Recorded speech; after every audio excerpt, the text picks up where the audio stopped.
बिस्मिल्लाहिर्रहमानिर्रहीम। अस्सलाम वालेकुम। यूट्यूब चैनल पर तारिक मतीन आपको खुश आमदीद कहता है। सबसे पहले आपसे वही दरखास्त कि अगर आप चाहें तो चैनल को सब्सक्राइब करें ताकि वो चीज़ें जो मैं चाहता हूँ आप तक पहुँचें वो आप तक पहुँच सकें। हम इस वक्त दिसंबर 2021 में हैं। इसके बाद इस हुकूमत के इस टेन्योर में 1 दिसंबर और आएगा और फिर 2023 का मिड इलेक्शन जो शेड्यूल्ड टाइम है 5 साल अहदे हुकूमत के हिसाब से।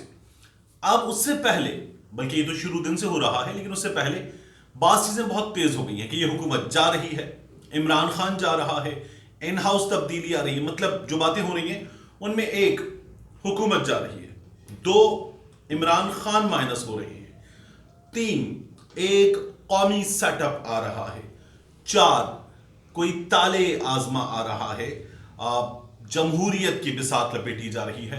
हमारे यहाँ ये तमाम बातें हो रही हैं और इन तमाम बातों में एक बात मुश्तरक है कि सफा एक नहीं रहा। इमरान खान और इस्टेब्लिशमेंट अब एक पेज पे नहीं रहे, पेज फट चुका। ये बातें सभी कर रहे हैं। इसमें ताज़ा तरीन बातें की हैं और ताज़ा तरीन इशारे दिए हैं, बड़ी हेडलाइंस में जगह ली है साबिक सदर पाकिस्तान पीपल्स पार्टी के शरीक चेयरमैन आसिफ अली जरदारी साहब ने। अब जरदारी साहब ने जो बातें की हैं उनसे साफ मतलब ये नजर आ रहा है कि एस्टैब्लिशमेंट की जानिब से उनसे राब्ता किया गया है, उनसे बात की गई है। जरदारी साहब को दावत दी गई है कि मुल्क मुश्किल हालात में है, इन मुश्किल हालात से मुल्क को निकालें। ये आसिफ अली जरदारी साहब ने अपनी बातों से इशारा दिया है। इन तमाम चीज़ों पर इस वीडियो में हम बात करेंगे, लेकिन पहले मैं आपको बताऊं आसिफ अली जरदारी साहब जो हैं वो इस वक्त नवाबशाह में हैं, बेनज़ीराबाद में हैं। उनका आबाई हल्का है, उनका शहर है और वो वहाँ पहुँचे हैं एक लंबे अरसे के बाद। एक अरसे से वहाँ नहीं जा पा रहे थे, अब वहाँ गए जरदारी साहब। तो जरदारी साहब 5-6 रोज से वहाँ पर हैं। लाड़काना आए थे, एक वफात पर उन्होंने इजहार ताज़ियत किया, लाड़काना का दौरा किया। फिर उसके बाद जरदारी साहब पहुँचे अपने गढ़ और अपने घर जाकर आसिफ अली जरदारी साहब ने कारकुनों से बार बार खिताब किया है, सियासी लोगों से मुलाकातें की हैं और जरदारी साहब ने शहर के दौरे किए हैं। और इन दौरों में, इन मुलाकातों में, इन बातों में आसिफ अली जरदारी साहब ने इशारा दिया है कि एस्टैब्लिशमेंट, फौज आसिफ अली जरदारी साहब को इंगेज कर रही है, उनसे बात कर रही है, उनसे राब्ता कर रही है और उनसे कहा जा रहा है कि जरदारी साहब मुश्किल हालात में पड़ गए हैं, बचा लीजिए। लेकिन ये पहला इंप्रेशन था। आसिफ अली जरदारी साहब ने कहा कि हमसे कहा गया कोई मैकेनिज्म बनाएं, हमसे कहा गया कोई फार्मूला बनाएं, बचाएं, मुश्किल हालात है, इन्होंने तो तबाह कर दिया। अब ये जो इन्होंने है ये पाकिस्तान तहरीक इंसाफ के लिए था और आसिफ अली जरदारी साहब ये इशारा दे रहे थे कि एस्टैब्लिशमेंट उन्हें लाना चाहती है, उनसे बात कर रही है, उनके दरवाजे पर दस्तक दी गई है।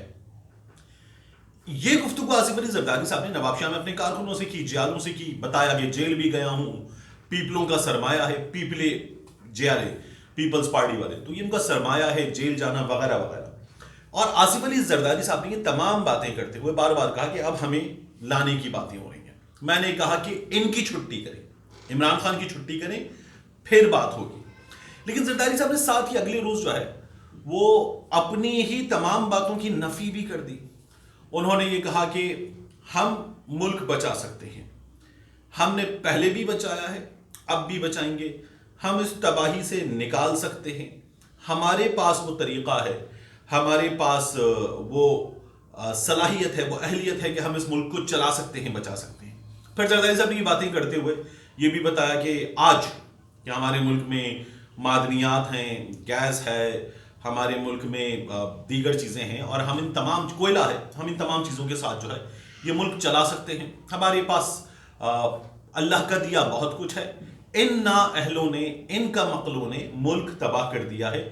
ये आसिफ अली जरदारी साहब का मुसलसल इंप्रेशन है और जरदारी साहब ने हेडलाइंस में रात 11 बजे के, 10 बजे के शोज में, 9 बजे की खबरों में मुसलसल जगह बनाई कि मैं अब एस्टैब्लिशमेंट की नज़र में हूँ और मुझसे बात की जा रही है कि मैं मुल्क बचा लूँ। ये इंप्रेशन कुछ दिन पहले नवाज शरीफ साहब भी दे चुके, वो भी कह रहे हैं कि मुझसे बात हो रही है, मुझे कहा जा रहा है कि मियाँ साहब मुल्क बचा लें और हमने फार्मूला ये दिया है कि ठीक है शहबाज शरीफ साहब होंगे वज़ीर आज़म, मियाँ साहब मुल्क आ जाएंगे और मियाँ साहब मुल्क आने के बाद जो है वो नाअहली वगैरह ख़त्म हो जाएगी मियाँ साहब की, जिस सिलसिले में कोशिशें भी हो रही हैं और सुप्रीम कोर्ट بار ایسوسیشن جو ہے اب وہ عدالت بھی جا رہی ہے، تو یہ سب بھی ہو جائے گا. اور پھر اس کے بعد جو ہے میاں صاحب اپنی جماعت کی کیمپین لیڈ کر کے شہباز شریف صاحب کو وزیر اعظم بنوا دیں گے.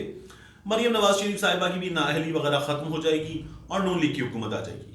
تو میاں صاحب اپنا امپریشن دے رہے ہیں کہ اسٹیبلشمنٹ ہم سے کہہ رہی ہے. آصف علی زرداری صاحب اپنا امپریشن دے رہے ہیں کہ اسٹیبلشمنٹ ہم سے کہہ رہی ہے. اور ساتھ ہی آصف علی زرداری صاحب جو ہے وہ اس امپریشن کی نفی بھی کر رہے ہیں کہ ہم چلا سکتے ہیں. یعنی وہ یہ کہہ رہے ہیں کہ ہم سے بات کر لو، ہمیں لے آؤ، ہم چلا سکتے ہیں. اگر سب کچھ طے ہے اور زرداری صاحب سے کہا جا رہا ہے کہ آ جاؤ، تو پھر زرداری صاحب یہ کیوں بتا رہے ہیں اپنی گفتگو میں کہ ہم چلا سکتے ہیں، ہم نے چلایا ہے، ہم اقتدار میں اگر پہلے ڈیل کرتے تو نہ آتے، ہم نے خیبر پختونخوا کا نام دیا، ہم نے 18ویں ترمیم دی، ہم نے ملک بچایا ہے، ہم نے پاکستان کھپے کا نعرہ لگایا ہے، ہم پاکستان بنانے والے، بچانے والے ایسے لوگ ہیں، بڑھانے والے لوگ ہیں، ہم جو ہے وہ ملک تباہ کرنے والوں میں شامل نہیں ہوں گے. تو زرداری صاحب جو ہے وہ اشارہ دے رہے ہیں کہ ہم سے بات کر لو، یہ اشارہ دیتے ہوئے کہ ہم سے بات ہو رہی ہے. تو وہ جو فواد چودھری صاحب نے کہا تھا کہ یہ باتیں جو ہیں وہ بہت ترسی ہوئی باتیں ہیں، زرداری صاحب قابل رحم حالت میں ہیں کہ وہ اس وقت چاہ رہے ہیں کہ ان سے بات ہو جائے. میاں صاحب جو ہیں وہ اس وقت چاہ رہے ہیں کہ ان سے بات ہو جائے اور میاں صاحب کے سلسلے میں کچھ کر لیا جائے. ان تمام تر حالات میں حکومت جو ہے وہ مشکل ترین صورتحال سے دو چار ہے، اپنے گھر میں مار کھائی ہے. اور عمران خان صاحب نے یہ اعتراف کیا، وزیر اعظم صاحب نے، کہ غلطیاں ہوئی ہیں. اب میں خود نگرانی کروں گا، ہم نے غلطیاں کی ہیں. آج انہوں نے یہ بھی کہا ہے کہ آپ یہ بھی دیکھیے اس تمام تر صورتحال میں کہ ہم نے جو بلدیاتی الیکشن کا ماڈل دیا ہے، جو مقامی حکومتوں کا ماڈل ہم نے دیا ہے، وہ فرسٹ ورلڈ کا ماڈل ہے جس میں لوگ مضبوط ہوتے ہیں، جمہوریت مضبوط ہوتی ہے، ایک عام آدمی مضبوط ہوتا ہے، ہمیں مستقبل کے لیڈر ملتے ہیں. تو ہم نے وہ کام کیا ہے. یہ عمران خان صاحب جو ہے وہ مسلسل بتا رہے ہیں. اب ان حالات میں ان کے مخالفین جو ہیں وہ مسلسل آگے بڑھ رہے ہیں اور بڑی تبدیلی آئی اسٹیبلشمنٹ میں. اب اس تبدیلی کی بنیاد پر وہ یہ چاہ رہے ہیں کہ اس تبدیلی کی جب الائنمنٹ سیٹ ہوگی، اور جو 19 نومبر کی تبدیلی ہے، جب اس کی الائنمنٹ سیٹ ہوگی، اس کی پوری فارمیشن ہو جائے گی، تو پھر اس کے بعد جو ہے وہ بہت کچھ بدلے گا. یہ ان تمام لوگوں کو امید ہے. تو میں کچھ معلومات کی بنیاد پر یہ باتیں کر رہا تھا، لیکن اس کے بعد ہمارے سینئر ہیں، زیادہ ریسورسفل ہیں، انصار عباسی صاحب، انہوں نے خبر دے دی ہے. انصار عباسی صاحب نے خبر دے دی ہے کہ کسی نے زرداری صاحب سے بات نہیں کی. زرداری صاحب سے کسی نے بات نہیں کی. زرداری صاحب یہ باتیں خود کر رہے ہیں کیونکہ دفاعی سورسز یہ کہہ رہے ہیں کہ اگر زرداری صاحب کا دعویٰ ہے کہ ان سے بات ہو رہی ہے، ان سے کہا جا رہا ہے کہ آپ آ جائیے، آپ آگے بچا لیجئے، تو زرداری صاحب بات کرنے والے کا، رابطہ کرنے والے کا نام سامنے لے آئیں. زرداری صاحب بتا دیں کہ ان سے کس نے رابطہ کیا ہے. ایسا کوئی رابطہ زرداری صاحب سے یا کسی دوسری سیاسی قوت سے نہیں کیا گیا ہے.